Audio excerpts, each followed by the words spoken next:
So the purpose of tonight's lecture is I'm going to do a very quick revision of everything that you should know from third year. And I'm going to try to cover the whole of third year for weighted average cost of capital and for investment decision tonight. Okay.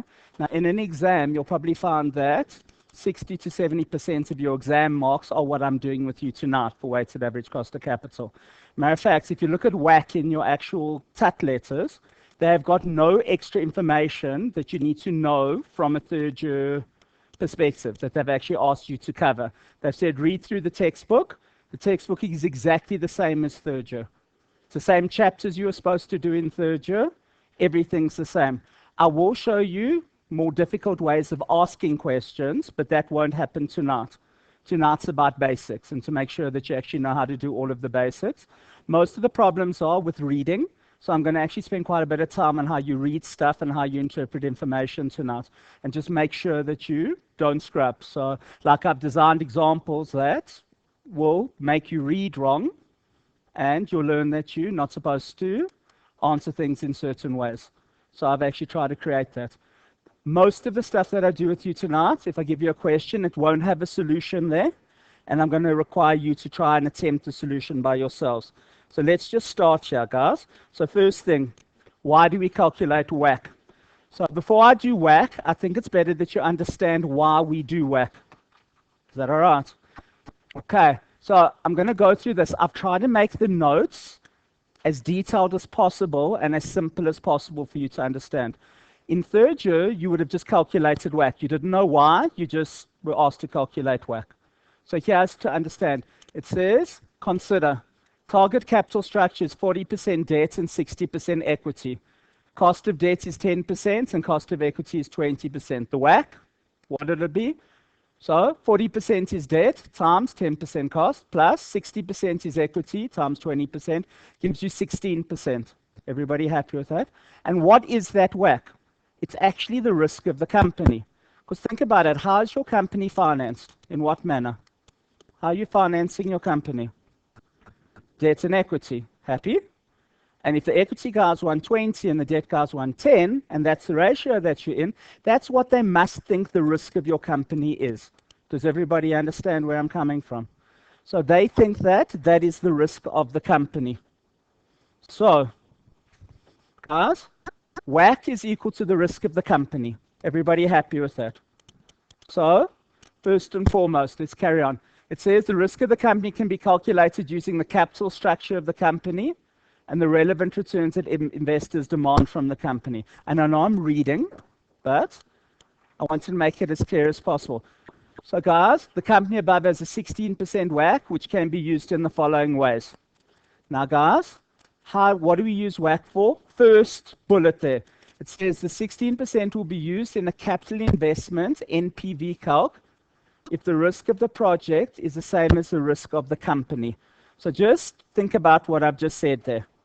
Guys, if you're doing a capital project and the risk of the project is the same as the risk of the company, how do we get the discount rate for an NPV decision? How do we get the discount rate for an NPV decision? Using WACC. So often in an exam, like the exam 2 years ago, they said, step A, calculate WACC. And then without telling you the discount rate, they said, step B, do the investment decision now. And you need to know that the WACC is taken into account in the investment decision, because unless otherwise stated, the risk of the project is the same as the risk of your company. I think in the exam it said it had a 5% more risky profile than your company. So what did you do? You took WACC and you added 5 onto it. Are you guys comfortable with that? The second reason we do WACC, guys, it says the 16% will be used in the valuation company calculation when valuing the whole company, the value of the shares and the debt combined. Now, I've got some repeats in the class. Who's a repeater? Okay, the back. So what do you use for a free cash flow valuation? WACC. Why do you use WACC for a free cash flow valuation? Because these are the cash flows of the company as a whole. Are you guys comfortable?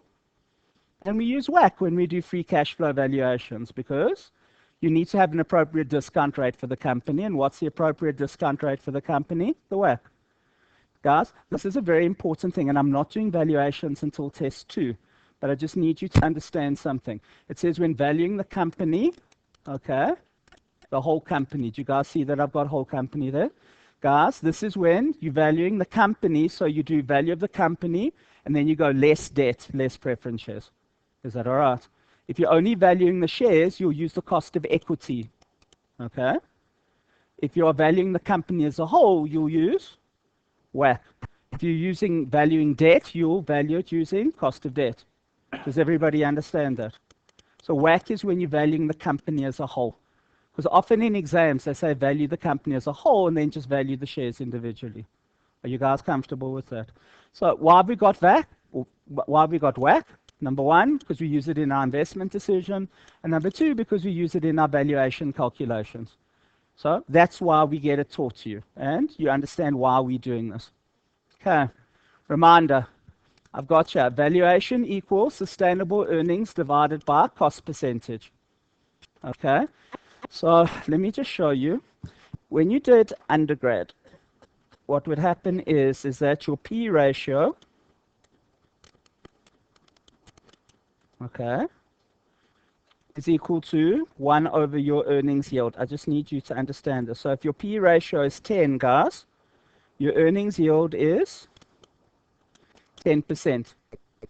If your P ratio is 5, your earnings yield will be 1 over 20%. Does everybody see that? So do you remember that you could either be given a P ratio and earnings yield? And guys, I'm not doing valuations now. But I need you to understand this because I want you to understand the whole picture by the time we finish tonight. Is that all right? So effectively, another way of saying price earnings ratio is 1 over earnings yield. Are you guys comfortable? So let's just go back here and let's just actually have a look at what the notes say. So the notes say valuation of a company is equal to sustainable earnings over cost percentage. So P ratios, where I say it's 10. Cost percentage would be 10% because 1 over 10 is equal to 10%. Are you guys comfortable with that?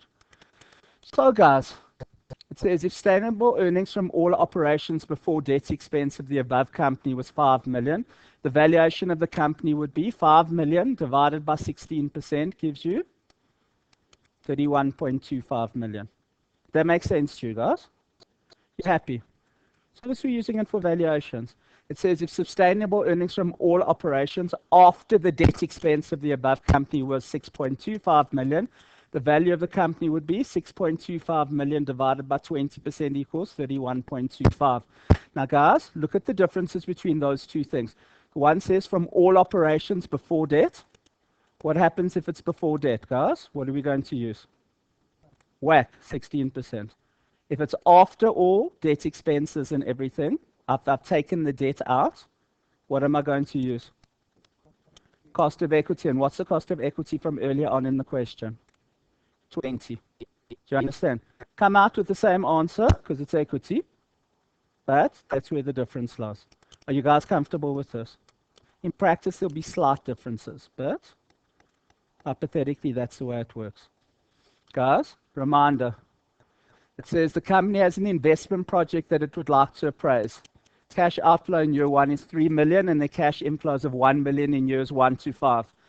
Assuming that the risk of the project is similar to the risk of the company, you'll calculate NPV. How will you do that? So cash flow 0 minus 3 million. Cash flow year 1 to 5, 1 million. I will equal what? 16%. Okay. NPV 274, project will be accepted. Now guys, I just need you to understand something. Why is WACC the right one to use? What happens if we're going to be financing the project with debt? Is it still better to use 16% or is it better to use 10%? Okay. Now let me just explain something to you. There is an ideal WACC, and I'm going to teach you what an ideal WACC is in the next 15 minutes. Is that all right? So the overall objective is there's an ideal WACC that you're always going to try get, which will maximize the value of your company. Does everybody understand? So we always use 16%, which is WACC, because over time, what do? we always try to gravitate towards your target WACC. Does everybody understand? So this time we'll use debt, next time we'll use equity, then we'll use debt, then we'll use equity. The only constant is, in the long term, we are going to use 40% debt and 60% equity. Are you guys comfortable? So for investment projects, you use the WACC. You don't use how you're going to finance it. But you'll understand that a lot better by the end of tonight. Guys comfortable with this? Okay, so let's move on. Next page. Conceptual approach. So have a look at the diagram. Okay. In undergrad, I don't think you understood how this diagram works. It was in your textbook. But most of you are just worried about actually being able to number crunch properly. Okay. So I want you to understand this diagram because it'll teach you why we're doing stuff. Is that okay? So let's just have a look at it. I've got all of the stuff below the graph, so it's all written down. I'd rather you just listen to me and just understand what you're looking at. So guys, on the bottom of the graph is debt equity ratio. Is that all right? So as debt gets more, here there's no debt. Right at the corner where the two axes meet. But as you go further across, okay, to the right as you're looking at it, it becomes more debt. So you'll go 10% debt, then 20% debt, then 30, then 40, then 50, then 60. Are you guys comfortable with that? And then on the y-axis, you've got a cost there. So it's a certain percentage. So guys, if you look at it there, can you see KD, cost of debt, is the line for that is below KE, the cost of equity. Why would KD be below KE? Why? Who's got more risk, shares or debt? If there is an amount that needs to be paid, who gets paid first? The debt holders or the shareholders? The debt holders. Therefore, cost of debt is below cost of equity. Does everybody understand that? Okay. So I want you to imagine that it's you guys. If you go to the bank and you say, listen, I need a 2 million rand bond for my house. What are they going to do? They're going to say the first 10,000 is at 3%, and the second 10,000 is at 4%, and the third 10,000 is at 5%. Or do they basically say, here's a 3 million rand loan at 10%? Is that what they do? So look at that cost of debt line, and initially, can you see it? It's just constant, it's straight. But what the bank does is it says, I'll give you a mortgage bond, and at the early stages of that mortgage bond, it's going to be at a fixed rate. But what happens when it becomes too much? If the bank wants to give you the loan, and it's a big if, okay, they will charge you more interest in the long term. So can you see over time, as the debt equity ratio gets worse, as there's more debt introduced, what's going to happen to the debt line? It gets higher and higher. Are you guys comfortable? Can you see it turn up? You guys happy with that? Does that logically make sense? Because I'm trying to actually just teach you something that logically makes sense. Initially, you can get debt, but when debt gets too much, they start charging you more interest. How do they compensate for risk? They charge you more interest. Are you guys comfortable with that? Have a look at cost of equity, guys. What's going to happen with cost of equity? Initially, very little debt is not really going to affect the cost of equity very much. Does everybody understand that? But as you increase more and more debt, what's going to happen to the cost of equity line? It's going to go up and up and up and up. Does everybody understand? It's important to put debt into a company. Now, guys, this is not really part of your syllabus, but I just want to show you a principle here. Imagine you've got a company that there's 100,000 rands worth of funding. Is that all right? Now, if that 100 funding is 100% equity, okay? And let's imagine that you've got a profit from operations, and let's make that profit 1,000. And let's imagine that there are shares now, which are 100 shares. What's your earnings per share? 10 rand per share. Everybody happy with that? Now, do you guys understand that if I was to put 50% debt into the structure, maybe 50-50 debt equity is not a bad structure to go with? Does that make sense? Watch what happens now, though. You've still got 1,000 profit from operations. Let's imagine debt is at 10%. Is that all right? So if debt is 500, times 10%, you will have 50 interest. Everybody happy? That gives you 950 profit. So your profit's less. You've got less profit when you've got debt. Everybody happy? But instead of having 100 shares, you're only going to have 50 shares. And what is your EPS going to equal? 19 Rand a share, not 10 Rand a share. So what do you do with debt? You use its leveraging effect to amplify profits for ordinary shareholders. You can't put too much debt in because it becomes counterproductive. But definitely at lower levels, debt is good to actually improve your profit. Because technically, what are you doing? You're getting a return on assets of 20%. The cost of debt is 10%. All of that profit doesn't go to the debt holders, it goes to the equity shareholders. Does that make sense? Do you understand this process? So would you ever finance just by equity? Probably not. You're going to look for some debt. Oh, sorry. You guys comfortable with where I am at this point in time? Okay. So, guys, let's have a look at that WACC line now. So what's going to happen with WACC, guys? What's going to happen with WACC? Initially, at zero debt, 100% equity, the cost of capital is the same as the cost of equity. That's why there's an intersection between the WACC line and the cost of equity line. Guys comfortable with that? But as I add debt into the structure, what's going to happen with debt in the structure? It's going to go down slowly. Does everybody understand? But as you move more and more to the right, what's going to happen is that the debt line is going to start climbing, and the equity line is going to start climbing because more debt, more risk for the equity shareholders. And at some stage, the line is going to reach a bottom point. Are you guys comfortable with that? And then it's going to start climbing upwards. Does everybody understand? And I just want you to understand conceptually what I'm doing with you at this point in time. Does that make sense? Okay. So let's imagine that at the bottom here, if we go across here, it's 15%. Or let's make it 16%, like the example that we had.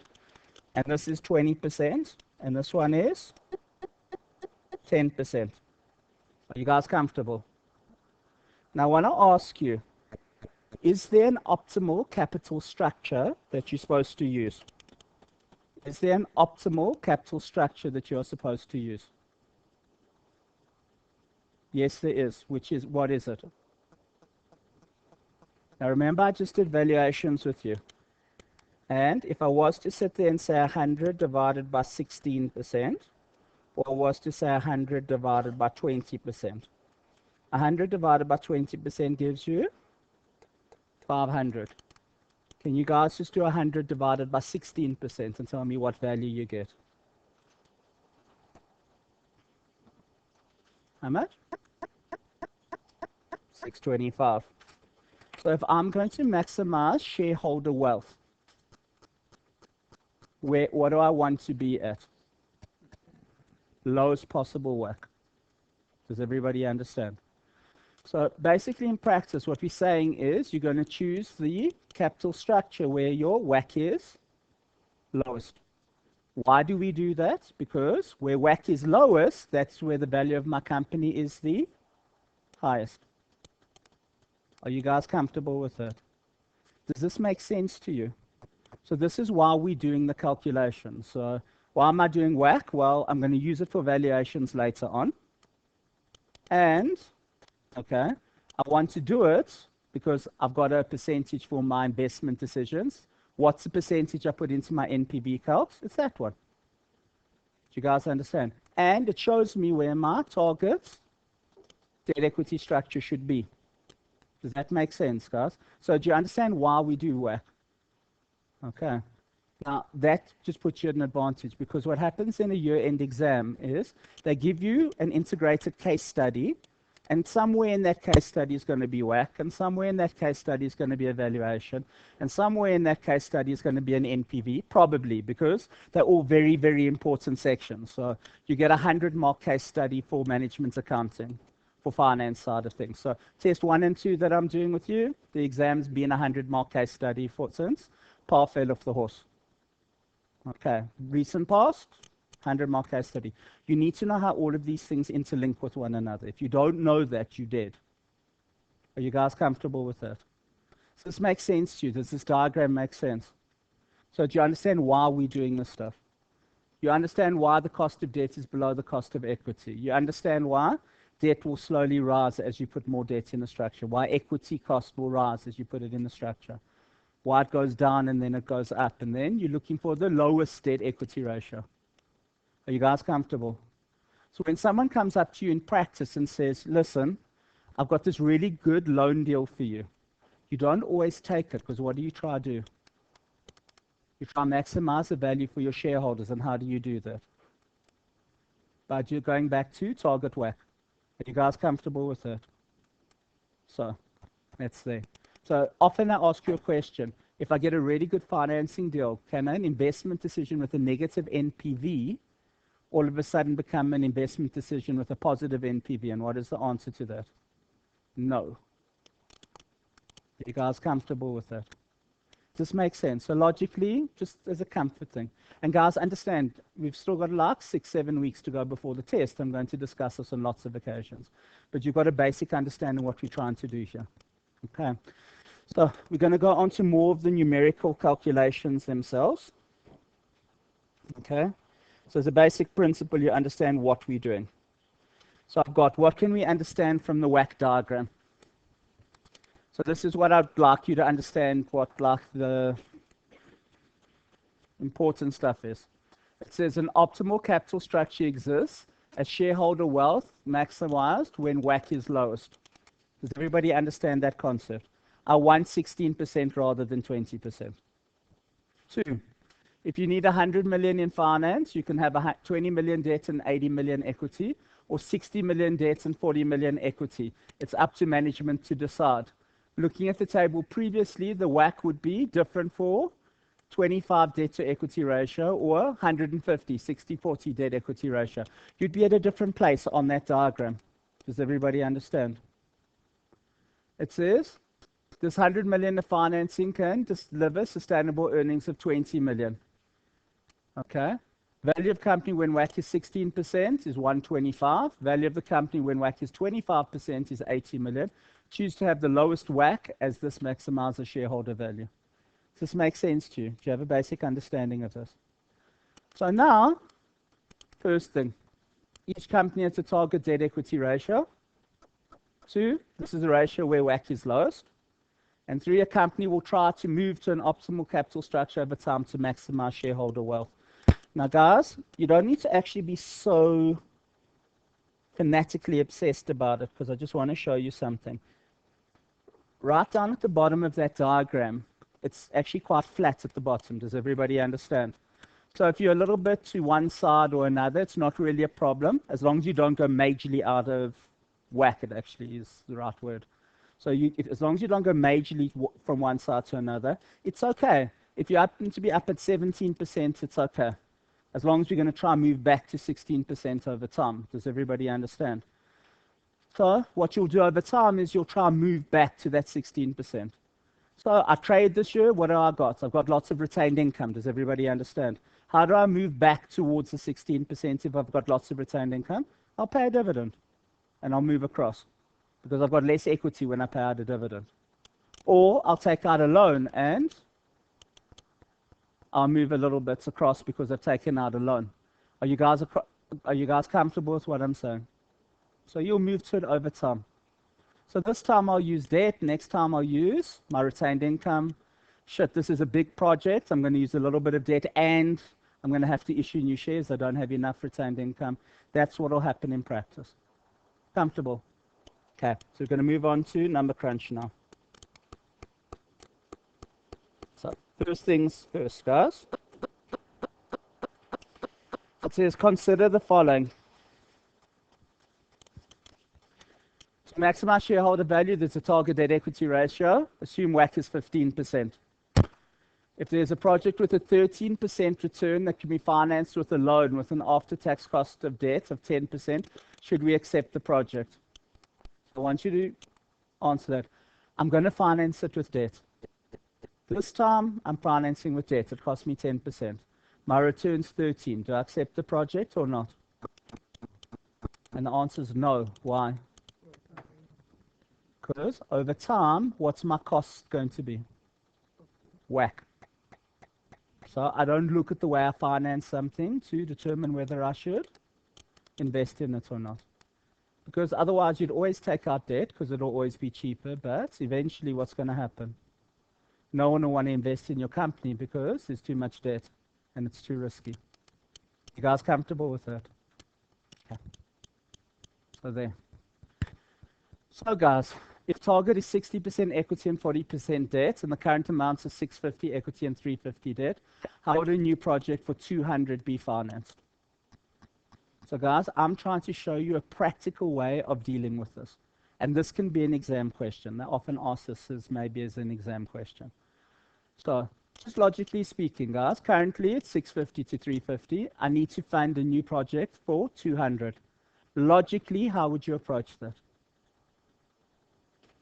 Guys, please just remember, I've got a model solution for you. It's here on these things. You're going to fill in as we actually go. Are you guys comfortable with that? So I'm going to fill in stuff. So the way to do this would be how? You'd say, after this project, I'll have 1,200 debt and equity. Currently, I've got 1,000 debt and equity, and I need to finance another 200. Guys, comfortable with that? What am I going to try to do over time? Move to a target, debt equity ratio. And what is that target? 60-40. So how much equity should I have, guys? Equity is 40%. Equity is 60%. So what's 60% of 1,200? 720. And what's 40% of 1,200? 480. So at this point in time, if I want to go back to target debt equity ratio, what am I going to do? I'm going to take 70 debt and 130 equity, which is, opposite way around, 70 equity, 130 debt to get back to the 200. Do you understand what you're going to do over time? Is that cool? So, guys, it's always a mix. We're going to try to get back to target. Are you guys comfortable with that? So if in a question they look at you and they say, how should you finance this investment decision? What should you do? Something akin to this. Is that all right? Now, this is kind of like what should be done in financing section in about 2 weeks' time. Does everybody understand? But I just want you to understand what it is that we're actually trying to do at this point in time, and that's why I've just put it up front. Are you guys comfortable with this? Okay. So do I take out a loan? Do I take out a lease? Do I issue new shares? Do I have a rights issue? What is it that I'm going to do? It's going to be dictated by a calculation that looks like this. Are you guys comfortable with that? Now, guys, what would happen in practice is, let's imagine it wasn't 70-30. Let's imagine it was 10-190. What you would do here is you'd say, listen, it's not worth my while issuing shares for 10 Rand. Is that all right? You know what? In 2 months' time, I'll have earned retained income and I'll have earned 10 Rand's worth of retained income. I'll go back to there. So I think I'm going to actually finance it almost entirely by debt now. Are you guys comfortable? Or vice versa? Are you guys?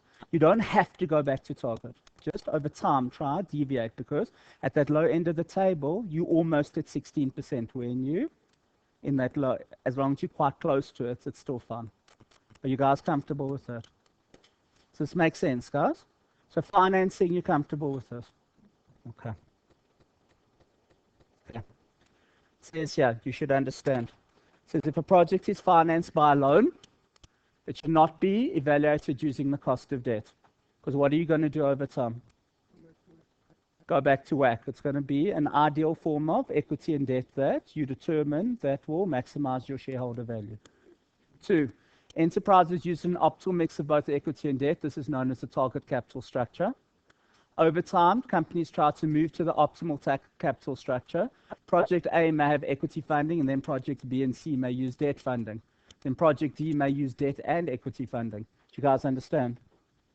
It says for MPV calcs, projects should be evaluated using WACC, as this represents the long-term mix of debt and equity to finance all projects, provided the project is similar in nature to the operations of the enterprise. You can only use WACC if it's what you do. Okay.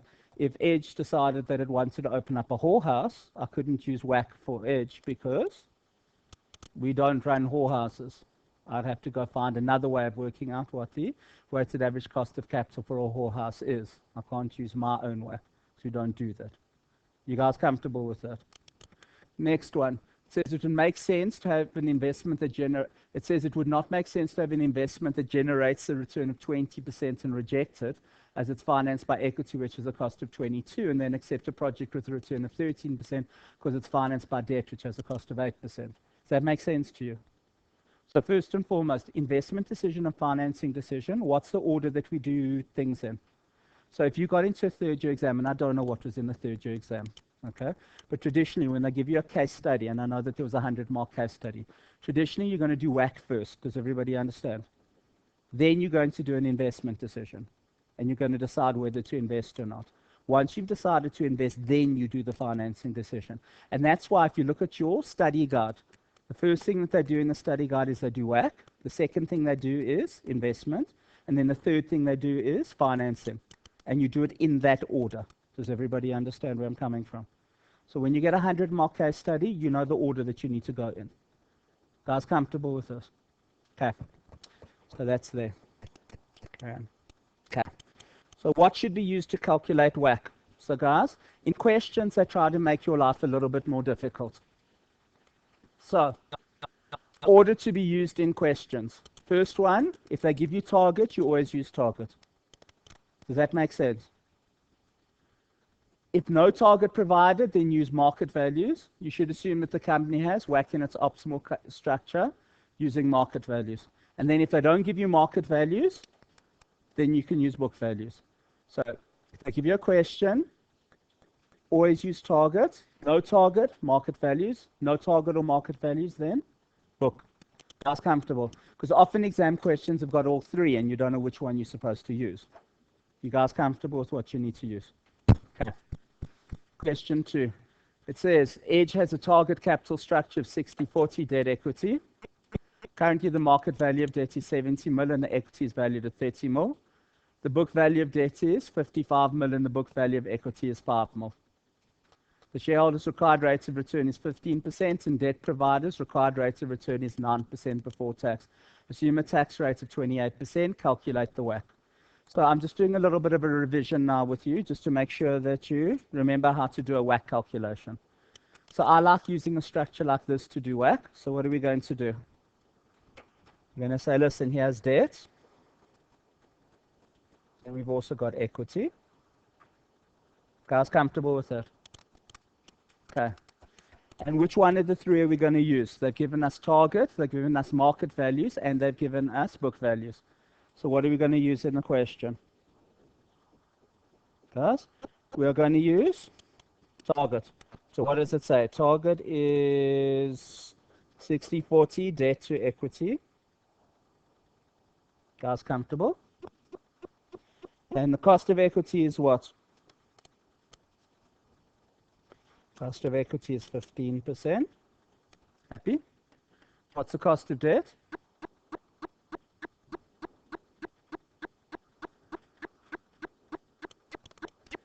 Now guys, equity has got dividends. Is everybody comfortable with that? Are dividends tax deductible? No. So 15% is 15%. Is interest tax deductible? Yes, interest is tax deductible. Therefore, what is going to happen? Guys, because interest is tax deductible, I'm not going to put the 9% in. What am I going to put in? 9% times by 72%, because the current rate of tax in South Africa is 28. And 9% times 0.72 is 6.48%. Guys comfortable? Although after the budget speech, who knows? No, seriously. I mean, there's like rumors going around that VAT might be 16%. They need to collect more money. We need to actually bail SAA out. Can't just leave it to the development bank that way. Let me be, yeah. Are you guys comfortable with this? And then what do? We say 60% times by 6.48%. And 60% times 6.48% gives you 3.89. And then 40% times by 15% is going to give you 6%. And what is your WACC? 9.89. So I'm just basically just reminding you how WACC calculation looks. You guys comfortable with this?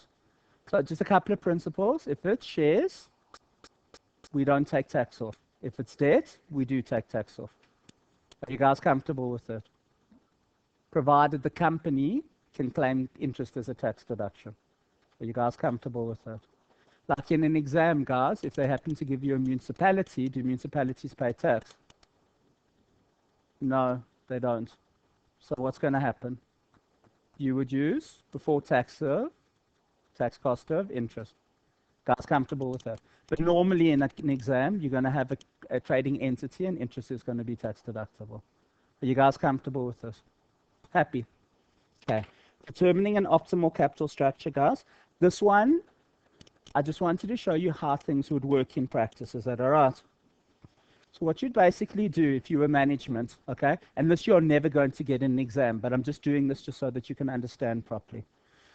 Guys, you're going to sit there and say, listen, if I've got 100% equity and no debt, what's my cost of equity? What would shareholders require? And this is a bit of a thumbs up, but you'll do it. And then you'll say, if it's 80-20, what's the cost of equity? What's the cost of debt? 60-40, 50-50, 40-60, 20-80. There's 6 scenarios there. Is everybody comfortable with that? Now remember the diagram that I did with you up front. Guys, cost of equity over time is just going to go slightly up and up and up and up. Why is that? Because more debt means more risk. More risk means you want a greater return on equity. Does that make sense? So the 20 to 21 to 22 to 25 to 28 to 30, does that make sense to you? Then guys, the cost of debt, initially it'll be stable. Look, think of the mortgage bond. I'm going to give you a big loan at a fixed rate. But eventually when there's too much risk, like when all of a sudden it's 60% debt and 40% equity, the interest rate is going to start to climb because they need more interest to compensate for their extra loan risk. Guys comfortable with this? You'll then number crunch everything and see where you are. So looking at the next page, there's the number crunching. So it goes from 20 down to 19 to 18 to 18.5 to 19.6 to 20.4. Does everybody see that? And that's how that diagram looks. Initially the WACC goes down and then what does it do? Goes up. And in this case, to maximize shareholder value, which scenario are you going to take? 1, 2, 3, 4, 5, or 6? You'll take 3. Does this make sense to you?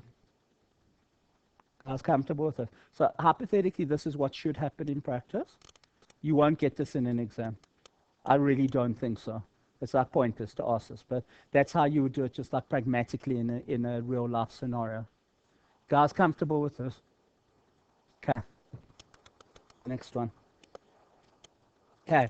Weighted average cost of capital components now. Okay. So guys, I'm now going to go on to the number crunch of all of these components. Now, I need you to understand something. Tonight, I am not trying to intimidate the crap out of you. I'm basically trying to make sure that at the end of third year, you knew how to do everything properly and you can do all your third year stuff properly. Okay? You'll see. Next week, I'm going to start doing convertible debentures where should we treat them as debt or should we treat them as equity if someone's got a right to actually convert them from a debenture into ordinary shares? That type of shit you didn't do in undergrad.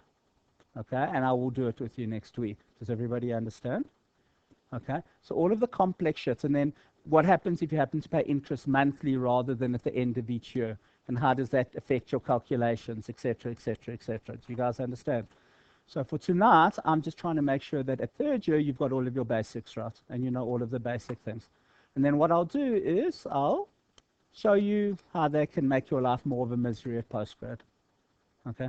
And my view is, if I show you the shit thing, you may not like it, but at least you'll be able to deal with it because you'll say, shit, I've seen a convertible shares question, therefore I know what I need to do.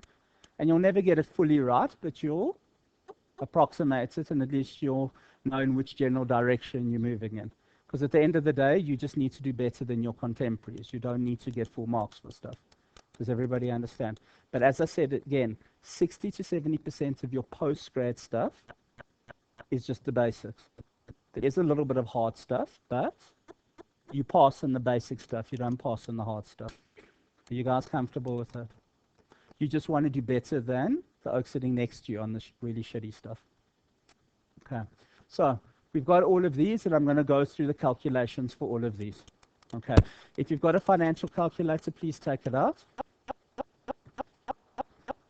Because I really suggest you use financial calculators. You're not going to have any of that shit from undergrad where they say via interpolation do this, or you have to use the formula.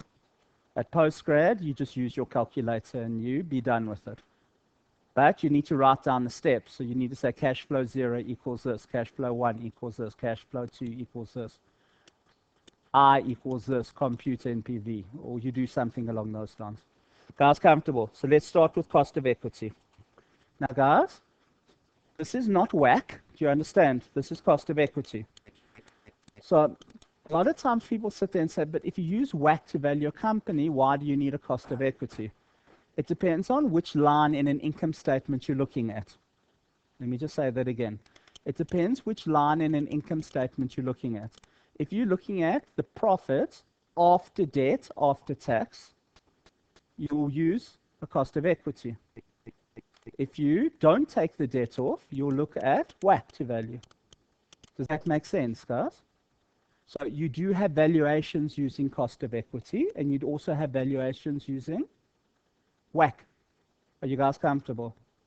Now, for purposes of test 1, you need to know how to calculate WACC. In test 2, they can ask you, they'll sit there and say, do it this way or do it that way, and you need to look at the required, because they'll say value the company as a whole, or they'll say just value the equity shares. Are you guys comfortable with that? And you need to follow instruction. You happy? Okay. So let's start. So dividend growth model, guys. It says price is equal to D1 over KE minus G, or K equals D1 over P0 plus G. Okay. Now, guys, why have I given you both formulas? In a question, they will either give you the cost but not tell you the market value, or they will give you the market value and not tell you the cost. They can't leave both out, because then you can't do a calculation. Does that make sense, guys? So you always get one. So sometimes you're asked to calculate the price, and sometimes you're asked to calculate the cost. P0 means what, guys? Price today. Happy. So P0, price today. D1, why has it not got a 0 next to it? Because it's not D0, it's not dividend today. What is the D1? What I think the dividend will be at the end of the year. Are you guys comfortable? And this is called a dividend growth model. Are you guys comfortable? So what's D1? D1 is the current dividend times by 1 plus the growth rate. Can you see that in the question? Guys comfortable with this? Okay. So let's have a look, guys. Question 3. It says the market price of a share is currently 75 bucks. The expected dividend per share is 4 Rand per share. It's expected that the earnings and the dividends will grow at a rate of 6%. Calculate the cost of equity capital. You guys comfortable? So what are we going to do? KE is equal to dividend at the end of the year. What do we expect it to be? 4 Rand. Divided by price today, 75.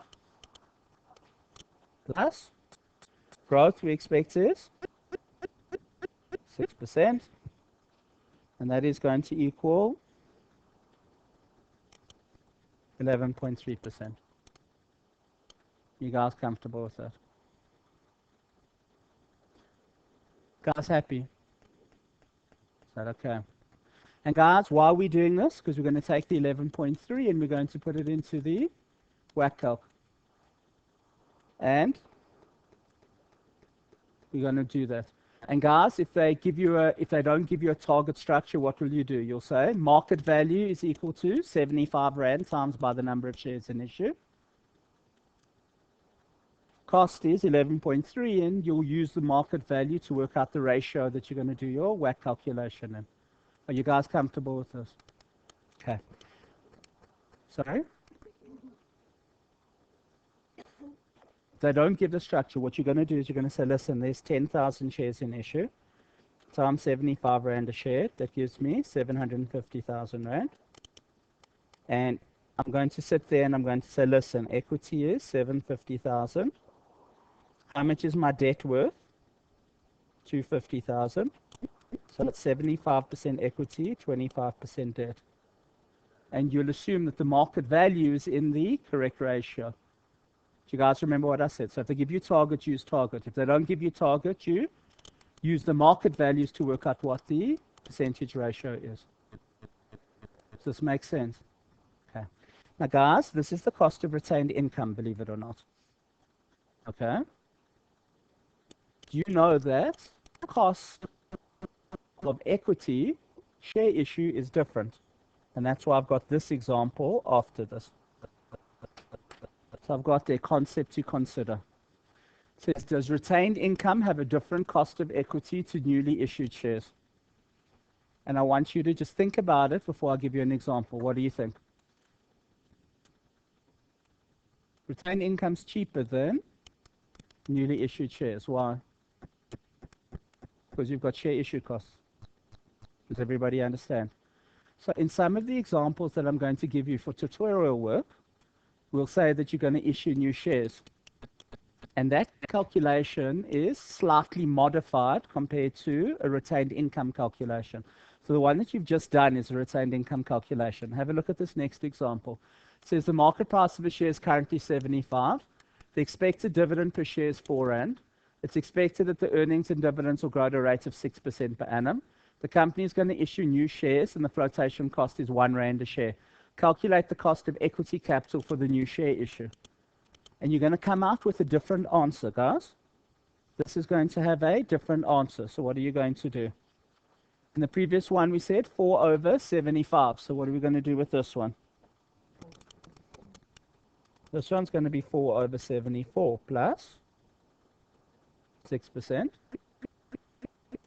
And when you work that one out, it's going to end up with 11.4%.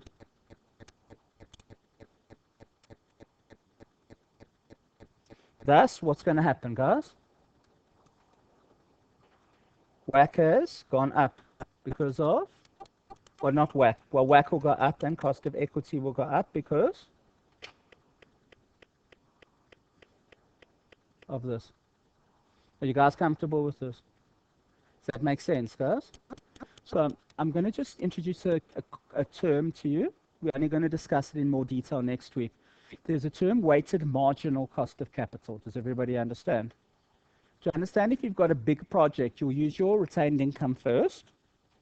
And then once your retained income's used up, you'll have to issue shares. Does everybody understand? So when I say weighted marginal cost of capital, do you understand that initially the cost of capital might be 10%, but because I'm going to have to issue shares and I'm going to have to get bigger loans and stuff like that, the marginal cost of capital is going to go from 10 to 11 to 12, depending on how many things I want to do. So let's make it a McDonald's franchise thing. So if I want to buy one McDonald's franchise, it'll only be 10%. But if I want to buy 2 McDonald's franchises, it might go up to 11. And if I want to buy 3 McDonald's franchises, it might go up to 13%. Because as I take more debt, the bank charges me more interest. And as I buy more shops, I'm going to have to issue more shares. And all the guys that want to invest are there initially. It's a little bit harder to sell when I'm collecting more money. Does everybody understand where I'm coming from? This is cool. Do you understand that cost of capital can be a marginal concept depending on how much you want to invest in something? And that's, if they ever ask you for weighted marginal, they're looking at this concept where depending whether you want 1, 2, or 3 shops, that your WACC is either this for 1, this for 2, and this for 3, and it's a different WACC for all 3. Are you guys comfortable? Yep. Flotation cost is share issue expenses. So in practice, if you want to issue shares, guys, normally you will go and get someone to underwrite them. So what happens is that if people don't want to buy it, what does the merchant bank say it'll do? I'll buy it. And they'll also sit there and say, you don't need to worry about this. This is not what you do for a business. Don't worry. Let us control this. We will make the offer. We will collect the money from everybody. This is what we do for a living. You go and run your business. We'll run the share issue for you. So there's always share issue costs. So flotation costs are share issue costs. Is that all right? Okay, so they'll charge you for doing that. Happy, guys? Does this make sense to you? Okay. Next concept, guys, in a question, and this was in the class test, I think, for the last 2 years. What do you do when growth is not given?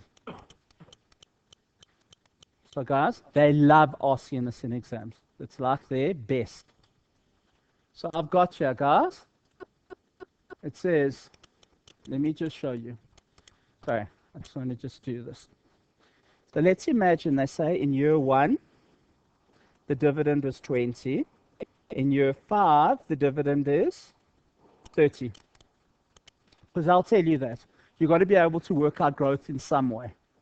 Does everybody understand that? So if you need to work out growth, often in an exam, a lot of students just sit there and say, shit, they didn't give me growth. I don't know what to do. Here's how it's going to work, guys. You're going to say present value is equal to minus 20. Future value is equal to 30. Now here's the important thing, okay? Do you understand that if you're going to be doing a calculation, present value and future value need to be different sums? Are you guys comfortable with that? Happy with that, guys? Over how many years does it grow? What have I written down for? End of year 1 to end of year 5 is how many years? 4. So please just remember, when you're doing this calc, just remember it's end of year 1 to end of year 5. It's 4. It's not 5. And in exams, most people put 5 down and they get into trouble. Please, it's only 4. Just remember to take 1 off. Guys happy?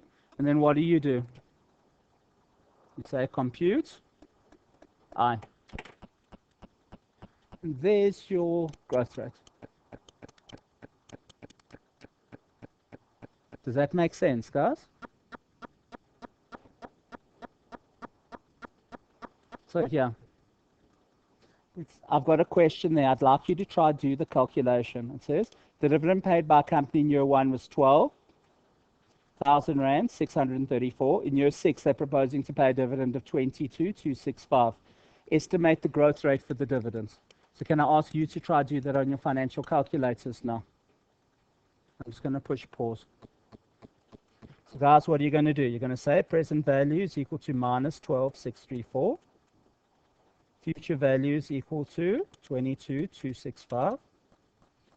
N is equal to, it's year 1 to year 6 so far. Compute I, and you're going to get I is equal to 12. And then what are you going to use with that 12, guys? You're going to use that 12% in your, as G in your formula. Okay, and they've done that the last 2 years. So I would expect that you're definitely going to get something like this. Is that all right? Do you know what the terrible thing is? If you don't know how to calculate G, you can't carry on. What should you do if you can't calculate G, by the way? Assume it's equal to this, and then, but write down, I assume it's equal to this. Okay, and then at least you'll get some marks later on because you'll carry the error through. You guys comfortable with that? Please don't just sit there. And guys, if you haven't picked it up right up front, you're not going, by looking at it, it's not going to come to you. Either you know it or you don't. Don't waste the time. Don't agonize over something. Just move on. The most important thing from a marking perspective is that just tell the person what you're doing so that they understand. And then they'll know that you've made an error, but they'll continue to mark it through. Are you guys comfortable? If you just put something randomly in, they're not going to know what you're doing. So tell them your mistake. Okay. Carry on. Method 2. capital asset pricing model. Now, guys, this has got portfolio theory attached onto it. And I don't know whether you remember from undergrad, Miller-Modigliani models and perfect markets, and we assume that taxes don't exist, and we assume this, and we assume that, and there's all sorts of shit that you assume. So, guys, if you're really interested in Miller-Modigliani, I don't really do it in my notes, okay? Hasn't really popped up. You're welcome to go read it in your textbook, okay? But what I do want you to understand is this, and this is the basis of portfolio theory. So what I want you to do is I want you to understand this concept here. So guys, there are two types of risk in a business, okay? So what we call systematic risk and unsystematic risk. Is that all right? But I like to use different words for them, okay? So I'm not going to use the term that's in your textbook. I'm going to use the term controllable and non-controllable.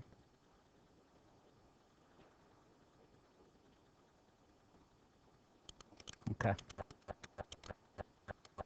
Is that all right? So controllable risk and non-controllable risk. So non-controllable risk is like Jacob Zuma being president. Okay. Unless you're the Guptas, there's nothing you can do about it. There is just happens to be a risk process there, and it's shit.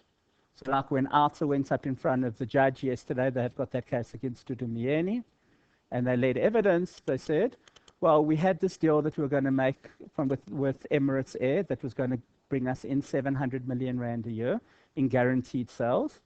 But Dudumiyeni, even though the whole board actually said that we want to do this, she said she spoke to Jacob Zuma and we're not doing it anymore. That's the evidence that was there. Whether it's true or not, I don't know. That is non-controllable risk. He said, nah. I don't. Who knows what was going on in the background? But that's non-controllable risk. Are you guys comfortable with that? You cannot control it. So it's risk relating to things that are totally outside of your control. Are you guys comfortable with that? Then we have this concept called controllable risk. And let me just explain. Okay? I want to minimize my risk. So I make Speedo costumes. And to minimize my risk, I think I'm going to make fur coats as well. So during summer, I'll sell Speedo costumes, and then in winter, I'll sell fur coats. But Speedo doesn't do that. How does it work in practice? There's an asset manager that's at a fund, and you'll say, listen, I'm investing in Speedo, so to reduce my risk, I'm going to go invest in a company that makes fur coats. Does everybody understand that? And by combining those two products together, then we reduce risk. Are you guys comfortable? Or maybe you're going to invest in something that's in luxury goods and something that's in basics, so that if the economy is shit, people go back to basics, you safe. But if the economy is good, they go to luxury goods and you make money out of that as well. Does everybody understand? And in undergrad, what would happen with the controllable risk is this, okay? If you've only got 2 shares, controllable risk is there, okay? If you've got 5 shares, controllable risk comes down a little bit more because you're going to mix things so that you take away your controllable risk. And when I'm invested in 20 shares, this is what the line starts to do. It starts going closer and closer to just non-controllable risk. So that's a concept of portfolio theory. Does everybody understand? I can add more shares into a portfolio, and what am I able to do? I'm able to diversify out that non-controllable risk. I mean, that controllable risk. And eventually, there'll be very, very little controllable risk left because I'm a good portfolio manager and I know what I'm doing. Are you guys comfortable with that? So that's the principle of portfolio theory. So Miller-Modigliani argued that you can get rid of all of your controllable risk, and the only thing that you've got to worry about is your non-controllable risk. Are you guys comfortable with that? And what is non-controllable risk? That's the risk of the market, and there's a thing called beta. Does everybody understand that? And beta is kind of like a measure of how much non-controllable risk there is. Is that all right? Because you understand non-controllable risk affects different things in different ways. So For NASPAS, you've got most of the value happens to be 10 cents in China. Their non-controllable risk is the Chinese government, not the South African government. Do you understand? So it's not the same for everybody. So the beta will be different for if I've got to look at the Chinese government compared to the South African government. Are you guys comfortable with it? And coronavirus and okay. The Chinese government are going, shit, we've got 1.5 billion people. Who cares if we lose? Okay. Trevor knows sitting there going, we haven't got coronavirus in Africa, so we kick its butt. No, don't worry, never mind. So we've got different views on how to actually deal with stuff. Sorry. Guys, so we're going to come back to here. And there's the formula. You guys have seen the formula for cost of equity equals risk, free rate, plus beta, risk of the market minus risk-free rate. Everybody happy? And how's this derived? It's derived using that concept there. We're going to get rid of all of the controllable risk, and we're only going to be left with the non-controllable risk. And what's the non-controllable risk? That's the risk of the market. And if I'm more risky than the market, then my beta is going to be bigger than 1. And if I'm less risky than the market, my beta is going to be less than 1. Are you guys comfortable with this? Okay. So do you understand where I'm coming from? Is that cool? Do you need to know that formula off by heart? Yes, you have to know it off by heart. You do not have a choice. Will it be in your exam? At some stage this year, it's got to be in one of your papers.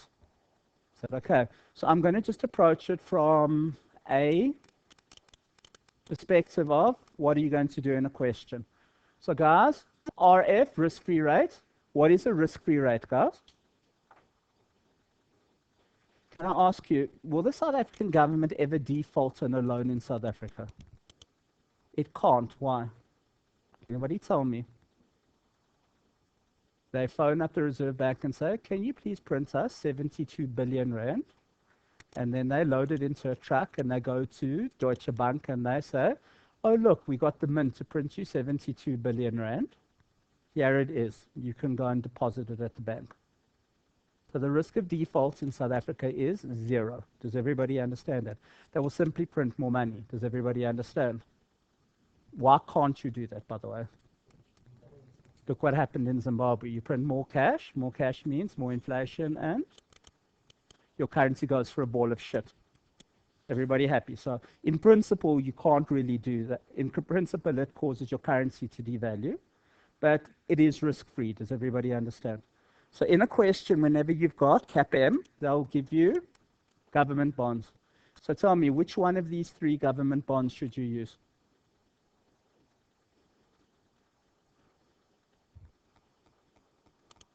So target capital structure is short-term or long-term? It's long-term. So what should you use for a WACC calc? The one that's redeemed last.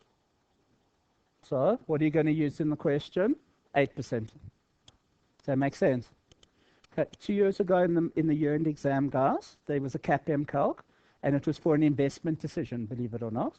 And because it was for investment decision that was only 5 years in length, for that CAPM decision, they said it's 2019, the project ends in 2024, we're going to use the 6.7 for the investment decision. So sometimes they use not the last one for an investment decision, but traditionally, most of the time, you should be looking at the latest one for a CAPM calc. Is that all right? But I'll show you both of those when I do questions with you. Okay. Guys, comfortable with that? Equals beta. What's going to happen with beta? Do you need to know how to calculate beta?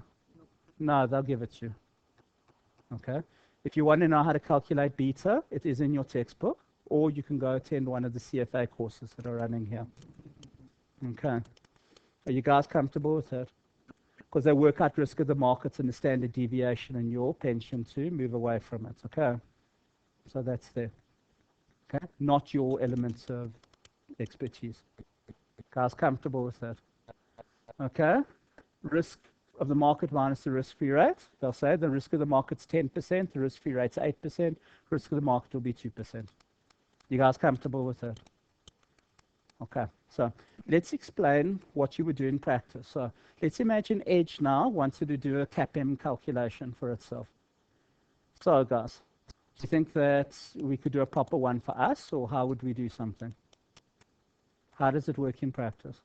Do you think I know what our beta is? So what would I do?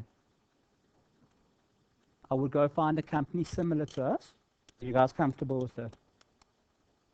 And let's imagine it was Advotech, and we'll say Advotech's the closest company. I will take the beta for Advotech and I will use it as a surrogate for myself. Are you guys comfortable? So in practice, what you generally do is to do CAPM for an unlisted company, go find a similar listed company and use their beta as a surrogate for yourself. Are you guys comfortable?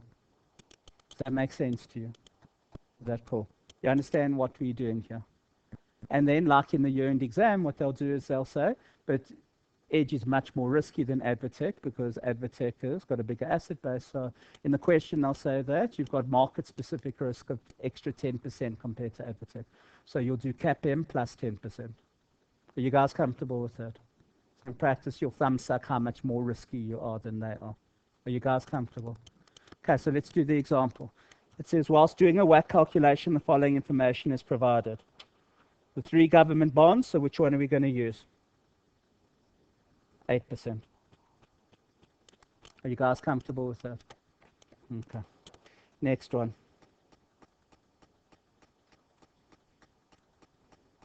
Okay. So guys, you know those diagrams and everything? That's what I was discussing over here. Okay? I don't know what it is in the board exam, but there's a thing called the Hamada formula. And WACC's been asked in the board probably 3 out of the last 5 years, and each time it's been asked, it's had a Hamada formula attached onto it. So I'm going to basically tell you what a Hamada formula is. Is that okay? In an exam, you do not need to learn this formula. It will be given to you. So in each of the board exams, they give you the Hamada formula, and I just want you to understand how Hamada works. Okay? So what Hamada basically does is it says, listen, there are 2 types of beta. There's levered and unlevered beta. Let me just explain. I can compare Edge to Advotech. I can. Is that all right? But the major difference between the 2 companies is our debt equity ratio is different from the debt equity ratio of Advotech. Is that all right? So there's risk because of the industry that we're in, and there's also risk because of our debt equity structure. Does everybody understand where I'm coming from? So what they've done is they found a way to unlever beta. So they work out beta unlevered is essentially beta without the debt in it. Is that all right? So what the concept of Hamada is that you need to take the unlevered beta, okay, and then adjust it for your own debt equity ratio. Is that all right? So whenever they give you Hamada in an exam and they start talking about unlevered and levered betas, essentially what you're doing is you're saying, listen, Edge and Advotech, same unlevered beta. But both of us have got different debt equity ratios. So I'm going to use their risk without debt in it for me because I'm looking for a company. I need to work out my own CAPM. And then I've got to adjust it for my own debt equity ratio. So here's how it would work. It says a company has an unlevered beta of 0.6 and a levered beta of 0.7 before they acquired a new company. The total amount of debt after the transaction would be 600 million, and the total amount of equity after the transaction is 900 million. Tax is 28%. Work out the new levered beta. Now, this is the one that you use in your CAPM, levered, huh? So how do you do that? You say, listen, my unlevered beta is 0.6, and then I need to plug it into that formula. And I'll work out, it's moved from 0.7, and how much has it moved to? Sorry. Yes, it'll move forward. So let me just do this with you.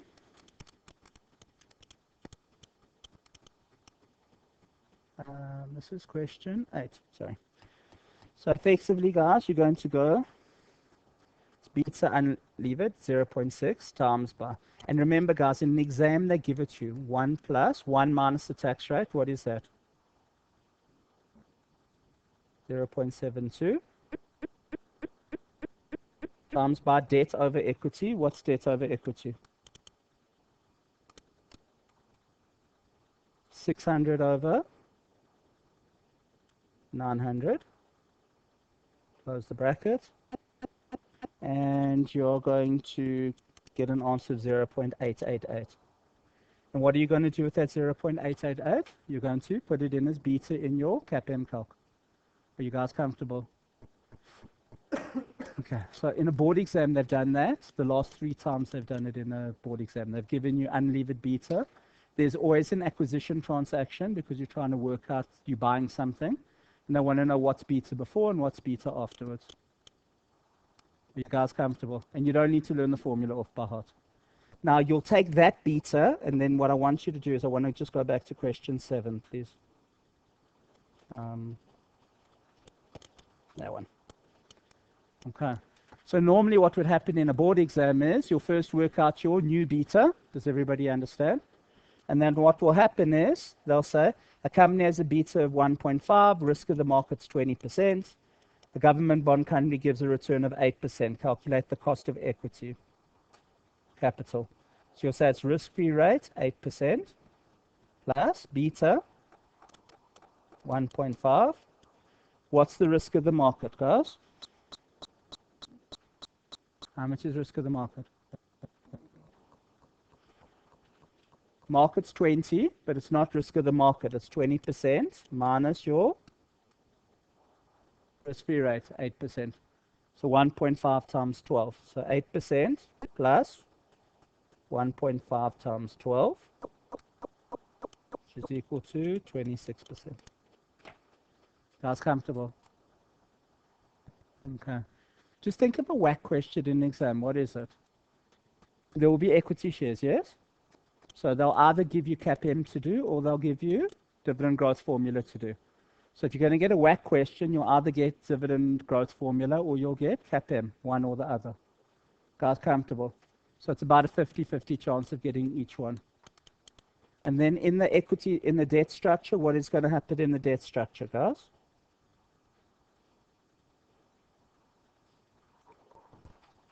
We can either have irredeemable debt or we can have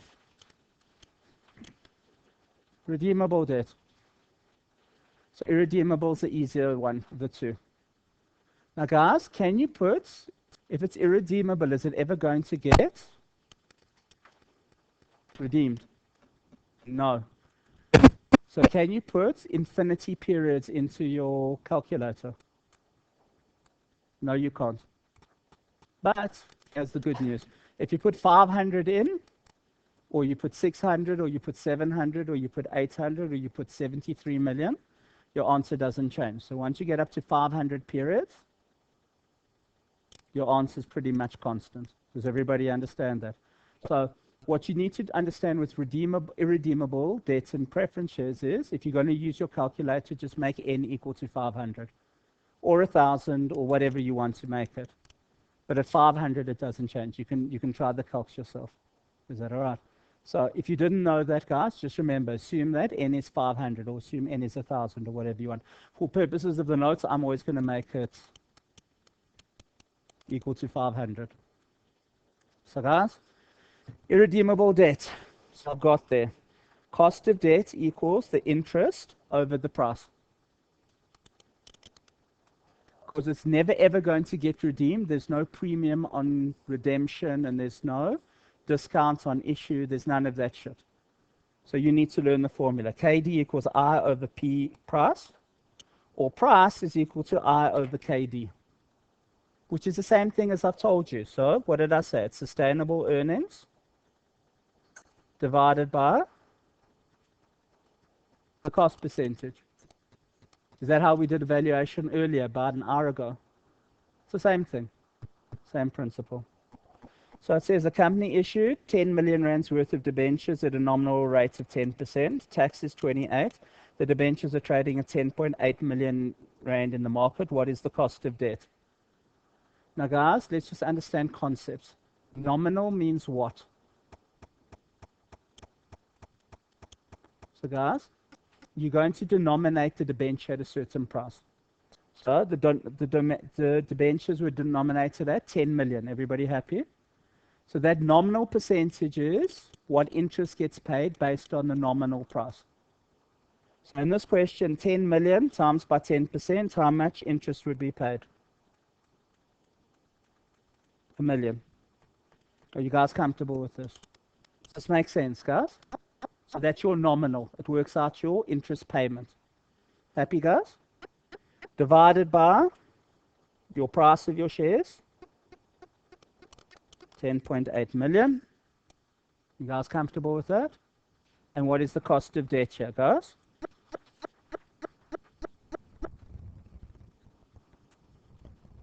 I'm going to go 72% times by that amount. Because with cost of debt, what do you always need to remember to do? Do debt after tax. And if you do that calc and you do everything through for that calc, what's going to happen? You'll end up with 6.67%. You guys comfortable with that? You happy? But most of you in an exam won't do that. What will you do? What will you do in an exam, guys? What is your present value equal to? What are the shares worth today? Guys? 10.8 million. So minus 10.8 mil. Always like to make present value minus. Okay? What is your future value going to be?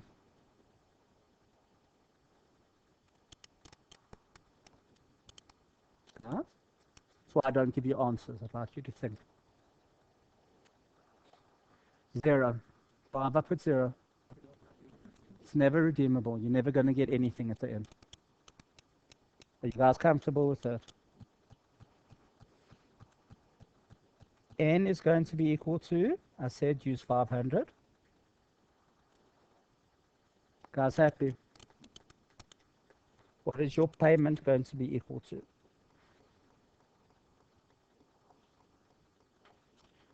What is your payment going to be equal to?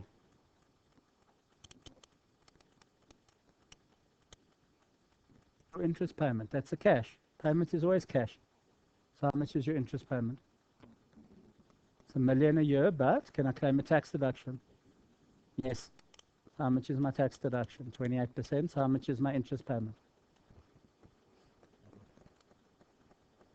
720,000. And then you're going to go compute I. And what number do you end up with?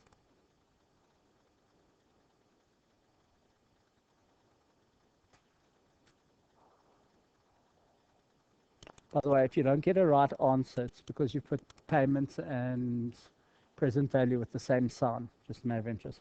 Understand, I'm going to pay out 10.8 million and I'm going to get 720,000 interest. The present value and the payment need to be a different sign, huh? And that's a general rule. Present value and payment always need to be different signs.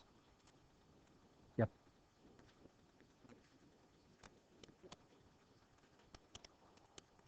And your answer will be after tax, the thing that you get. Okay. Guys, you get 6.67. Okay. So either way, you can do that in an exam. So decide whether you want to learn the formula or decide whether you want to plug it into a calculator. Guys, comfortable with this? Okay. Question 11. Guys, now this one's different because with this one, they'll tell you what the cost of debt is and they're going to ask you to work out what the market value is. Is that all right? So it says the company issued 10 million rands worth of debentures at a nominal rate of 10%. Tax is 28%. The current cost of debt in the marketplace is 10.7 before tax. What is the market value? So what you guys are going to do, guys, is you're going to sit there and say, listen, the interest again is 720,000. Guys, comfortable with that? Divided by, and if I'm doing value, it's sustainable earnings, 720, divided by cost. How much is cost going to be?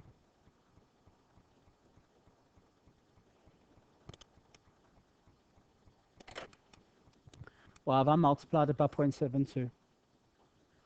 Because in the question it says it's 10.7 before tax. Therefore, cost of debt should always be after tax. Or alternatively, if you want to do it this way, you're going to say present value. I don't know what it is. Because present value is current market value. You guys comfortable with that?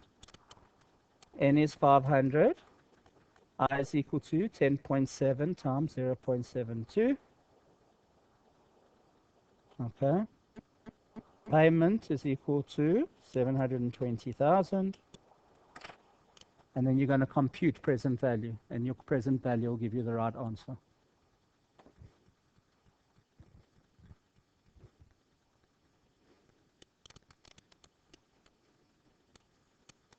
You guys comfortable with this? Now, the next section is on irredeemable preference shares. What is the only difference with an irredeemable pref? There's no times 0.72. So I've got exactly the same examples, but you don't times by 0.72 because a pref dividend's tax deductible. They're not tax deductible. Are you guys comfortable with that? So cool. So I'm not going to do the examples for irredeemable prefs, but you'll come and get the solutions. They're there in the solutions, okay? Let's look at redeemable prefs now. Okay, now guys, okay, I want to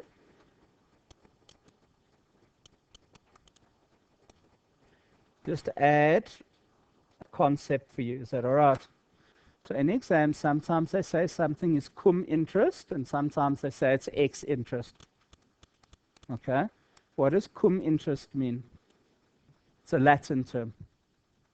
It says cum interest means you haven't paid the interest yet. Ex interest is we've just paid the interest. Are you guys comfortable with that? So often in exams, they sit there and say the value of something is 110 cum interest of 7 Rand. So what is actually the market value? Is it 110 or is it 103 for these calculations?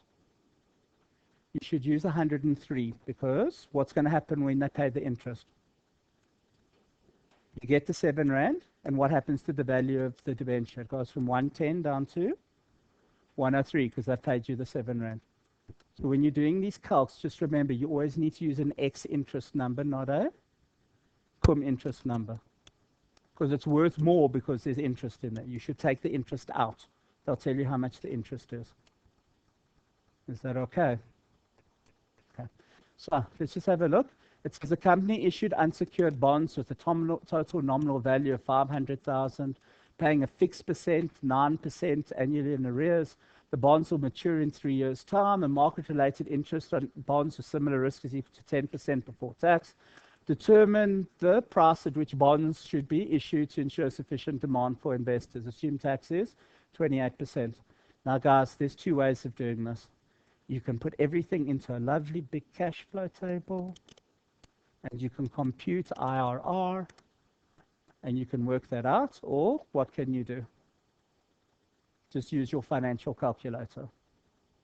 So my personal thing is you use your financial calculator. Does that make sense?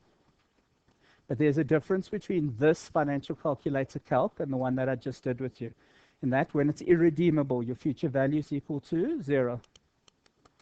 With this one, they're redeemable, so there is a future value. Does everybody understand that? So let's start having a look at this one. Okay, so question 14, guys. So let's start working through this.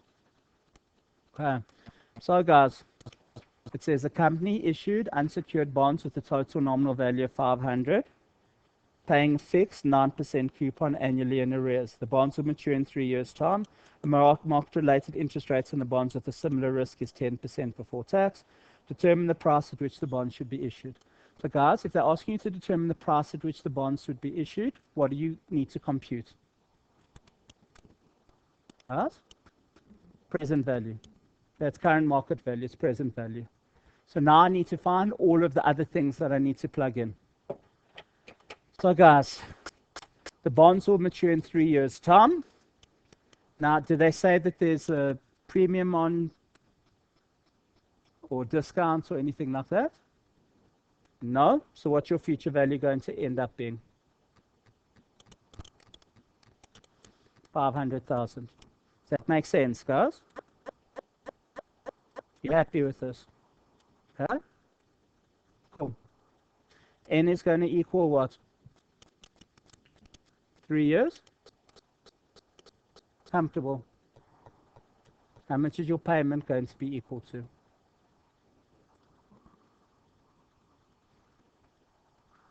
500,000 nominal times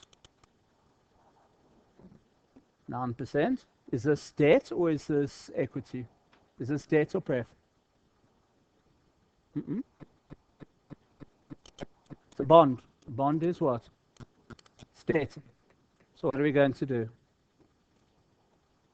Times 72%,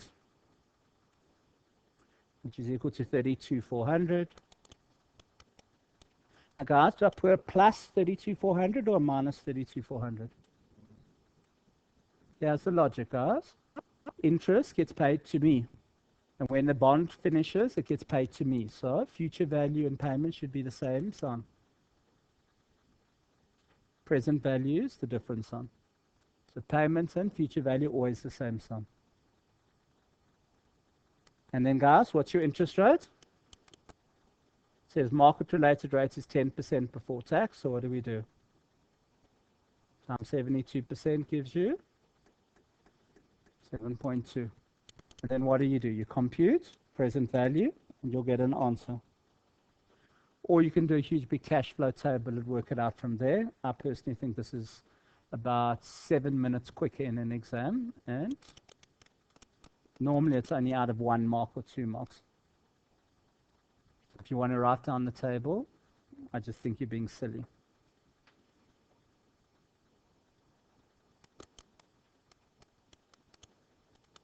What do you get, guys?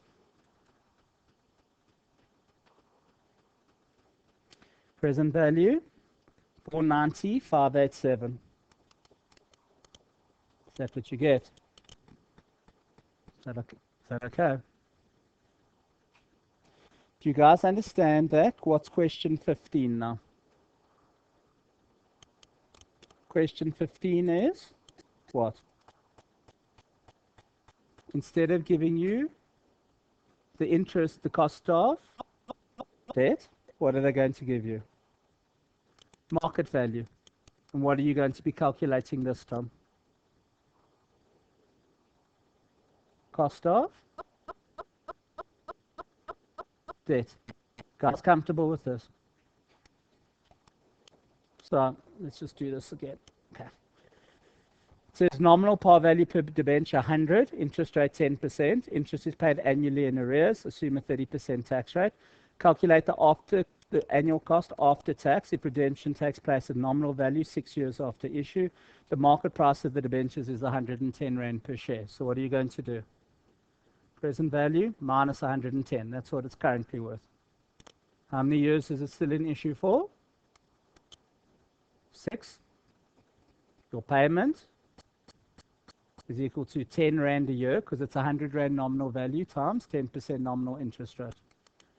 Times 70% now equals 7. Because I say the tax rate's 30. Happy. What are the questions before I've said tax rate? 28. Okay, so there's your payment. Your future value is equal to what, guys? Is it going to be redeemed at par? So if it's redeemed at par, how much is it going to be redeemed at? 100. If it said it was going to be redeemed at 105, you'll put 105 in. And then what are you going to do? Compute R. And you end up with 5.02%.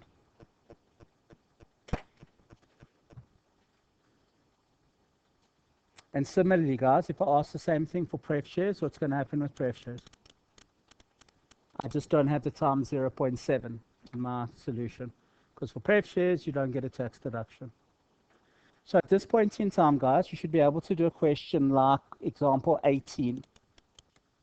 Which basically, it'll give you shares, and you'll either get CAPM or dividend growth. And then it'll give you some debentures, some prefs.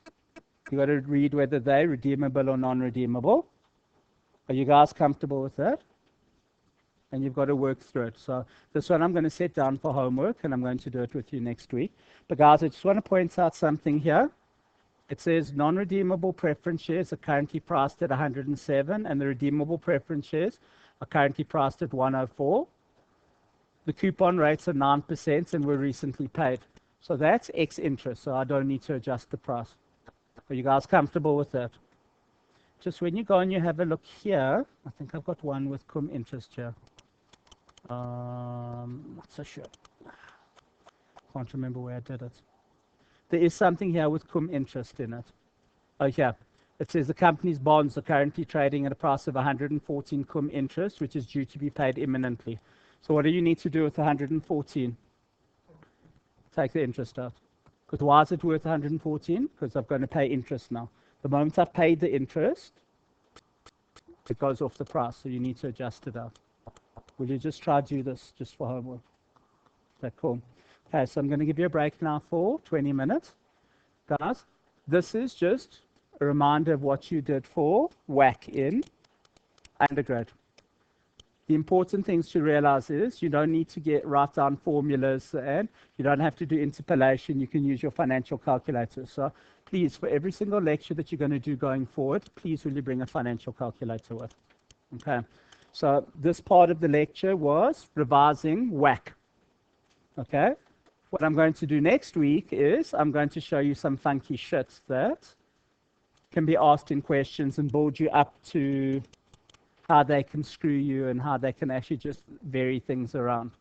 So like next week, what will happen in class is I'll give you another bundle. I'll go through convertible debentures. So do you treat them as debt? Do you treat them as equity? How do you value something that's convertible into shares? And I'll deal with the concept of weighted marginal cost of capital with you. And if they happen to not give you cost of equity, I'll show you how you can work out cost of equity if they give you, say, a price earnings ratio, or they give you earnings per share and dividends per share. And I'll show you the surrogate ways that you can work out the numbers, but they try to hide them away from you. So I'll show you how that everything gets hidden away in an exam. And then I'll do stuff where there's interest payments 3 times a year, not once a year. And I'll do a loan where it's in a foreign currency and how it's going to be impacted if you've got a foreign loan rather than a local loan and stuff like that. So you guys comfortable with that? So it's still all of this principle here. It's just kind of like being coated in another delicious wrapper that's supposed to, maybe it's like a sour sweet that's supposed to make you go, ugh. But once you suck it a little bit, you actually quite like the sour taste. But most of the times in exams, people get into trouble because they don't know where to start. And all I'm trying to do is I'm trying to make sure that you don't get into trouble. You know what to do with it when you see that particular scenario. Is that all right? So will you just go through this and make sure you understand? After the break, I'm doing investment decision. So I'm going to show you investment decision. I'm going to show you how to do the stuff. It's essentially a reading thing. The thing in exams that causes people to fail is not that you don't know how to do it. It's that you don't know how to read properly. So I'm going to concentrate mainly on how to read properly for these questions and make sure you understand basic principles before we move forward and do stuff. There's a whole lot of new stuff for investment decision making that you didn't do in undergrad, like how to treat projects with differing lives and how to do sensitivity analysis and how to do qualitative factors properly. And there's all sorts of new stuff for investment decision. But with investment decision, there's always, do we take the project or not? And then let's analyze it. So I just want to show you how to analyze, how to do the calc first. Is that okay? Cool. Okay, so we start again. It's about 8 minutes to 8. Can we start again at about 12 minutes past? Okay, thanks.